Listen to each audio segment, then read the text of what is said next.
Hello， 大家好，歡迎收睇今集嘅國潮報道啦。咁今日咧就同大家分享下呢一款嘅，就係 Lucky Harvey 真樂士致命系列。咁係咪覺得好似好熟面口呢？咁因為之前咧都有介紹過嘅，咁嗰款咧就係第一代，而今日咧我介紹呢款咧就係第二代嘅升級版。咁而 Lucky Harvey 致命系列咧係國內第一款全自動具備呢個大型日曆嘅顯示同埋呢個致命報時嘅手錶。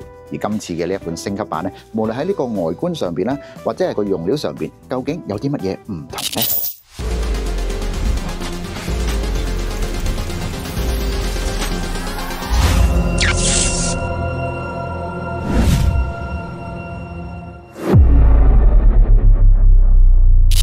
呢一款手錶咧就係用咗 Lucky Harvey 自主研發嘅高頻自動上鏈嘅致命機芯。咁而呢一個機芯最特色咧就係有一個致命報時嘅系統。咁而喺每個鐘踏正嘅時候咧，音錘就會自動咁叮一聲敲響呢一個音網嘅報時。咁大家都可以聽聽。而另外喺呢一個手錶中咧，都仲有一個特別嘅配置，就係呢一個靜音嘅轉換機制。如果你係唔想聽到每一個鐘都報時嘅話咧，咁只需要撳下右下角嗰個按掣咧，咁就可以刪咗呢一個致命嘅裝置。咁而家喺夜晚比較醒瞓嘅朋友咧，咁啊絕對唔會嘈住你瞓覺啦。而今次第二代呢一個錶盤上邊咧，持續翻呢一個手工嘅機鈕，不過呢一個機鈕紋嘅變化咧就有啲唔同。咁喺視覺上邊咧就睇到唔同嘅深淺光影嘅變化，咁令你睇時間嘅時候咧又多咗一啲層次感。咁而特別嘅地方就係反轉翻呢一個錶底，可以見到今次咧就連個自動舵咧都做埋呢一個機鈕紋。咁而工藝上邊咧都算係唔話得噶啦。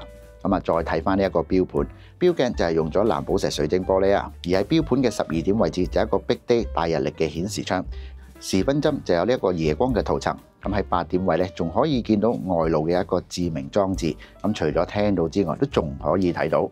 咁簡直咧就係雙重嘅觀賞價值啊！另外，今次品牌咧就將呢一個 logo 簡化成一個 H 字，咁啊放喺12點嘅位置，望落去咧就簡潔咗同埋高級咗。雖然致命嘅機芯咧就好複雜，不過咧 Lucky Harvey 依然係將手錶咧就控制於喺呢一個40mm 嘅直徑，厚度咧就係11.95mm。咁錶帶咧就係用咗一體式嘅設計，拉絲嘅龜背紋。而快拆扣嘅設計咧，今次都升級咗，咁就係只需要簡單咁撳一撳呢一個掣咧，就可以直接拆開呢一條錶帶。咁同埋用咗呢一個雙按嘅蝴蝶扣。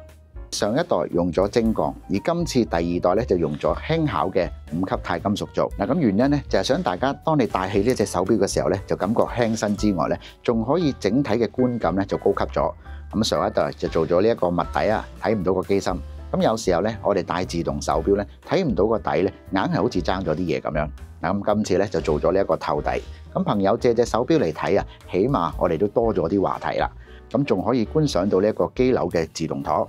咁你話係唔係啦 ？Lucky Harvey 真樂士嘅致命系列第二代咧，我哋就一共有2個顏色。咁一個咧就係黑色面，同埋一個紫色面。咁而每一隻咧都係限量版50隻。咁如果大家感興趣嘅話咧，就千祈唔好錯過啦。好啦，咁今集嘅呢一個國潮報道完畢啦，咁我哋下一集再見，拜。